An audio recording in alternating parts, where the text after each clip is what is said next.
ये बहुत ही इंपॉर्टेंट प्रश्न मुझे लगा जो आप लोगों ने पूछा कि कहाँ फास्ट प्रमोशन मिलेगा, सेबी में, आरबीआई में, नबार्ड में, आईआरडीआई में, सिडबी में। Very valid question, because career is a long term journey और जर्नी में मज़ा आना चाहिए। केवल एक बार सिलेक्शन हो गया तो उसके बाद तो कैरियर शुरू होता है, ख़त्म थोड़ी ना हो जाता है वहाँ पर स्टोरी। मैंने सोचा कि भाई इसको कैसे जवाब दिया जाए। First I thought let me explain you कि ये जर्नी होती कैसे है। यहाँ पर देखिए, ये आरबीआई के केस में मैंने बनाया हुआ था तो ईजी था मेरे लिए। ग्रेड बी ज्वाइन करते हैं आप, बट ज़्यादातर जगह अगर हम बात कर रहे हैं सेबी की, नबार्ड की, आईआरडीएआई की, तो आप ग्रेड ए ज्वाइन कर रहे हैं, असिस्टेंट मैनेजर। मेरे हिसाब से इससे कुछ ज़्यादा फर्क नहीं पड़ता है। फर्क क्या पड़ता है? एट द बिगिनिंग तो आपको ठीक है, यहाँ पे आप ग्रेड बी पहुंच गए, मिडिल मैनेजमेंट में पहुंच गए, लेकिन जब पूरा का पूरा बैच जैसे सेबी में, आरडीआई में हो रहा है और आज के डेट में नबार्ड में भी हो रहा है, पूरा का पूरा बैच यही ज्वाइन कर रहा है, तो आगे भी जो हायरार्की में बढ़ेंगे लोग ऊपर, वो इसी लेवल से बढ़ेंगे। आरबीआई में आज की डेट में क्या हो रहा है, मैनेजर से एजीएम, असिस्टेंट जनरल मैनेजर बनने में 7 साल लग जा रहे हैं। अब यहाँ पे नबार्ड में ये हो सकता है कि यहाँ पर आपको 3 साल में पहला मिल जाए और 4 साल में मिल जाए, या 3 और 2 साल में भी मिल जाए। अब आप सोच रहे होंगे मैं हाइपोथेटिकल बातें कर रहा हूँ, बिल्कुल भी ऐसा नहीं है। यहाँ पर मेरे को जो B2C प्रमोशन मिला था वो 4.5 ईयर। अच्छी बात क्या है, in all these organization the work culture is very very professional. आपको उसकी चिंता ही नहीं करनी है कि आपके साथ कुछ गलत होगा। मेरिट बेस्ड, मेरिट में 2 चीजें आ जाती हैं, परफॉर्मेंस कैसी है आपकी, काम करने में परफॉर्मेंस की, जो आपकी जो रेटिंग है ना काम में, आपकी जो परफॉर्मेंस अप्रेजल रिपोर्ट PAR बोलते हैं, और आज की डेट में ये ट्रांसपेरेंट है ज्यादातर ऑर्गेनाइजेशन में, आपको दिखाई जाती है कि आपको कितने मार्क्स मिले हैं।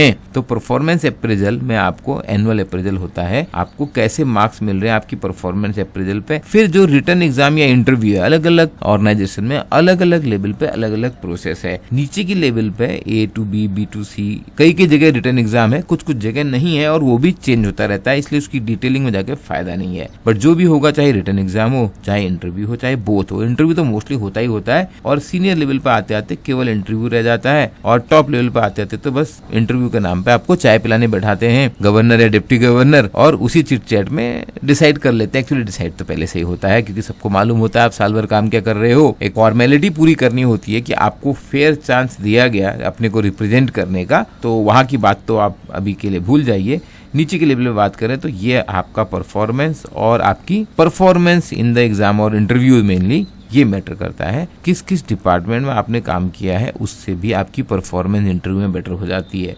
और किस डिपार्टमेंट में आपको पोस्टिंग मिलेगी, इसमें थोड़ा चांस फैक्टर होता है, आपका इंटरेस्ट मैटर करता है, किस ऑफिस में कौन से डिपार्टमेंट है वो भी बहुत बार मैटर करता है, और आपकी परफॉर्मेंस भी मैटर करती है। अगर आप बहुत अच्छा परफॉर्म कर रहे हैं, I am telling you, every HOD head of the department would like to take you in his or her own department. मेरे साथ भी ऐसा हुआ था HR डिपार्टमेंट से, ये सब जगह होता है। अच्छे ऑफिसर को हर कोई लेना चाहता है, राइट। नंबर ऑफ वैकेंसीज, ये भी इंपॉर्टेंट है। हर साल उस कार्डर में कितनी वैकेंसीज है, सपोज अब प्रमोशन होना है आपका, तो उस कार्डर में अब ग्रेड बी में अगर आप ग्रेड ए है, अगर आप ग्रेड बी है तो सी में कितनी वैकेंसीज आई, डी, और ये हर साल चेंज होती रहती हैं। बिकॉज इट डिपेंड्स ऑन इनके ऊपर वाले कितने प्रमोट हुए, 1, और दूसरा कितने लोग रिटायर किए।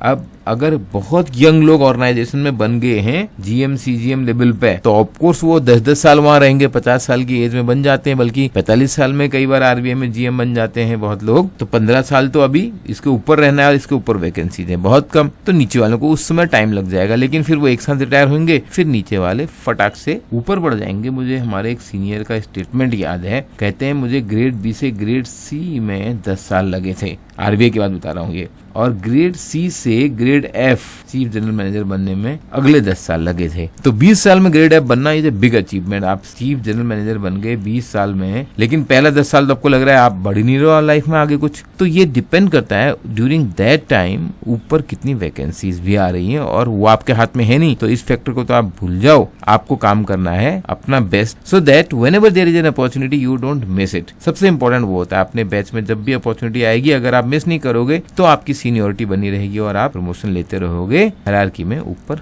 बढ़ते रहोगे। लेकिन आज के डेट में आपके लिए सबसे इंपॉर्टेंट क्या है, एंट्री लेना। यही अभी आप कर सकते हो। प्रमोशंस के बारे में जानना तक तो ठीक है, बट अभी काम करना है पहले एंट्री लेने के लिए, क्योंकि ये तो सबसे मुश्किल है। अब अगर एक बार आपने एंट्री ले ली ग्रेड A ग्रेड B के रूप में, तो आप GM तो बन ही जाओगे और मोस्टली सीजीएम बनने के चांस रहेंगे आपके। बहुत ही अच्छा परफॉर्म कर रहे होगे तो आप रेस्पेक्टिव डिपार्टमेंट में ईडी भी हो सकते हो, कई जगह डीएमडी बोलते हैं नाबार्ड में, वहाँ एमडी हो सकते हो। गवर्नर तो आरबीआई में होते हैं, चेयरमैन सेबी में होते हैं। तो आप कहाँ तक पहुँचते हो ये जाने के बाद अलग जर्नी शुरू होगी, लेकिन अभी आपकी ज्यादा मुश्किल जर्नी चल रही है। That is how to enter into these top level institutions that your career gets a very very different flight. वो फ्लाइट कितनी अच्छी चलती है उसके बाद शुरू होगा, लेकिन पहले उस फ्लाइट में ऑन बोर्ड तो होना है। इसके लिए मेहनत कीजिए, अपना स्टडी प्लान बनाइए, एक्सपर्ट गाइडेंस लीजिए। डिस्क्रिप्टिव पे बहुत मेहनत करनी है, सबसे ज्यादा इंपॉर्टेंट है एग्जाम क्रैक करने में। आप ही जैसे लोग जो सीरियसली तैयारी करते हैं उन्हीं का सिलेक्शन होता है, जो टाइमली स्टार्ट करते हैं उन्हीं का सिलेक्शन होता है, जो न केवल सपने ऊंचे रखते हैं बल्कि काम में भी बहुत मेहनत करते हैं उनका सिलेक्शन होता है। We are here to help you, to guide you, to mentor you and to make your job preparation 50% faster. आपका कोई प्रश्न हो बिल्कुल पूछिए, कमेंट पे लिखिए। I wish you all the best for your preparation. Channel को सब्सक्राइब करना मत भूलना and if you feel this is a useful video please like it and share it. Thank you.